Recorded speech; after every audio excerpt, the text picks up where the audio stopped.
What's up, YouTube? This is GM Law here. Well, I am still terrible at introductions, and I'll try to get better at it, but, you know, we'll see how things go. But I'm going to try wearing sunglasses and a hat. Got a tip from a video, it might help, but we'll see. As you can tell, the garage is still a freaking mess. And the car's different. And I know I haven't put out a video in a while, but I will explain that. We'll kind of get, hopefully, a couple more videos out before I kind of go into detail about certain things. But then I'm going to try to stop using a handle for the GoPro because I hate that fishbowl sound. It sounds terrible when I'm editing. It's super loud, and I know a lot of people hate it too. So, but just try to make an intro to a couple videos, see which ones I can put out. But the one main thing I'm going to do is tell you guys about the wheels, the tires, and the brakes on this specific car and the rear end. And I will also be telling you why that is up there. That in particular right there, this little thingy, that is obviously my tire and wheel that I have to go on this car. So I hope you guys like it. I hope you guys like the wheel, especially. And yeah. And this is where we'll jump right into the video. There you go.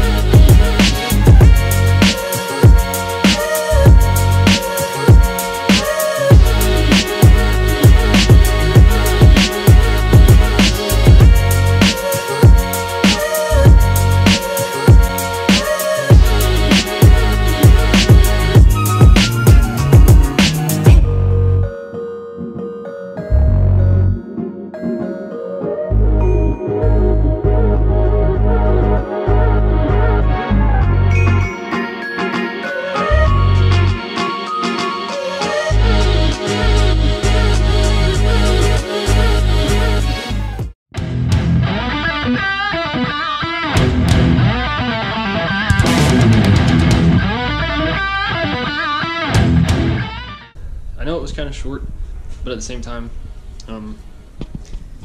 they might be short for a while until I can get some more, or better, you know, videos going, more content, whatnot. But the rear end I put underneath this car is out of a 4th gen Camaro, and they're wider on each side, so the back spacing on the wheel in particular has to be different to fit the gap. Because if anybody knows this from 3rd gens, that right there where the tire meets the fender, a lot of times you see guys sticking tires out here. So that's why I wanted to get my back spacing further inside, so that way I could actually not have that Joe Dirt style of, you know, wheel and tire, because it looks terrible. And these cars are known for, you know, having tires stick out just because they're hard to fit. You can't fit a 10-inch wide wheel and tire into this, but you gotta be real careful about rubbing on the inside, especially this lip on the fender here. It goes in about an inch, so you kind of have to sit there and roll it or hammer it and do something. It's kind of a pain in the ass. But one thing I did forget to mention was the actual size of the tire. And if you notice this here, that wasn't there before, so you know, the power of editing is great. But this is the actual wheel and tire of what I'm actually going to be running on the back of this thing. The tire might change over time because it is a little tall for the car, and I had to do a lot more cutting than I actually wanted to on this particular one, but it did have a lot of rust issues, which I got fixed already. But this one, yeah, just because it was a T-top car and it was outside and they didn't have the T-tops on it, so you know, it got a little bit of rust on the floor. I had to redo that whole back portion of where the driver's seat would be, and a couple patches here and there.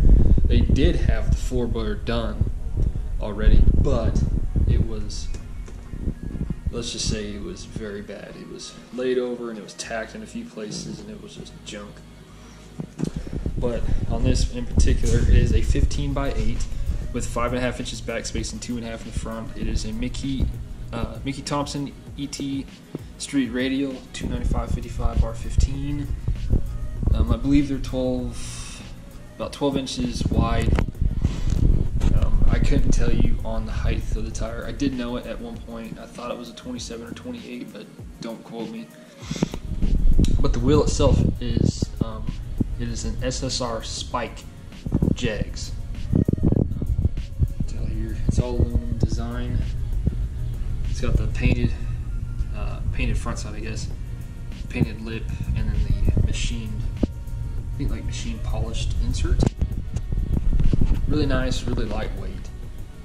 I just liked them just because they kind of replicated a weld wheel, and someone actually thought they were too, but I'm not going to spend that much on wheels and tires. But yeah, but there's that. So that's pretty much what I'm going to run. The front will be a 15 as well for now, just because I have Mickey Thompson ET Street like front radials that are like 5 inches wide. I have those. I bought with a set of welds. I sold the wheels and kept the tires. So they will be 15s for now. I will end up running, I think, probably 17 or 18s on the front later, just to get the nice look from front to back. And a lot of times whenever you do that, it levels the car out, so they're all the same height and whatnot. But I like the bigger wheels in the front with the smaller ones in the back. And the gearing kind of sucks, and it's a 323 right now, but I have 373s over there somewhere on the shelf that I will put in later. Those came out of this car, and it was a factory 5-speed car, as you can tell, because it has the hole in the floorboard where the transmission tunnel would be. It's got the cutout for being a manual car. So it had 373s with 4th gen rear end. It had a V6 automatic with 323s. So I'm gonna run it for now. We'll see how it does. You know, this little small block 350 I got, it should run pretty good because these cars don't weigh a whole bunch. So, but if you liked it, give it a thumbs up. Please subscribe. Take care. Have a great night.